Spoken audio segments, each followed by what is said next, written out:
Well, hi and welcome. Today we're at the Fauquier Education Farm. We're here with the Executive Director, Mr. Jim Hankins.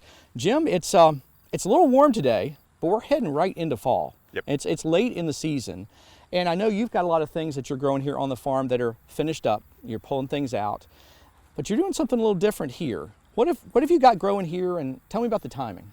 Well, it's really important to us every year to do our fall cabbage, broccoli, cauliflower plantings, and they start going in August.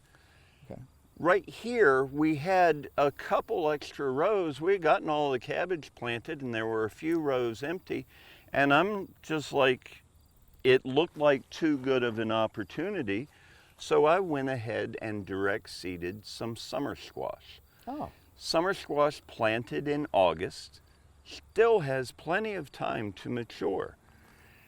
Some of these rows probably will not mature until October, but we're not going to get a killing frost until late October or even November, was when we got it last year. Right. I can still get hundreds of pounds of zucchinis and yellow squash out of this patch. Oh, that is great, because these are something you think of for early in the season. Yeah. You know, they're very, very quick to mature. A whole lot of people, we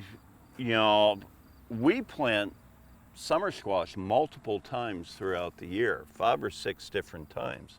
Right. A whole lot of folks plant them once in May, and then the bugs get them and old squash are just too tough. If you keep planting a new little patch about every 3 to 4 weeks, you can keep in production well into the fall. What a great idea. And this obviously is probably your last planting, but really, really good. And I think what the take-home message here is to really consider the timing, really think about what you could still get in with the normal the frost date. Every seed pack has the number of days to maturity. So just count back from when you expect a frost. Like these summer squash are 45 days. And I had 60 days till I'm looking at a frost. Yep. So I've got a green light. It's time. The way to stay in maximum production is never stop planting. I love it. Great advice, great Yep. tip for the home gardener. Thank you so much for talking to us today about this. You're always welcome. Well, for more information about late season planting, contact your local county extension office and talk to a master gardener. For From the Ground Up, I'm Chris Mullins. We'll see you next time. From the Ground Up is presented with the generous advice and assistance of Virginia Cooperative Extension. Visit their website at ext.vt.edu.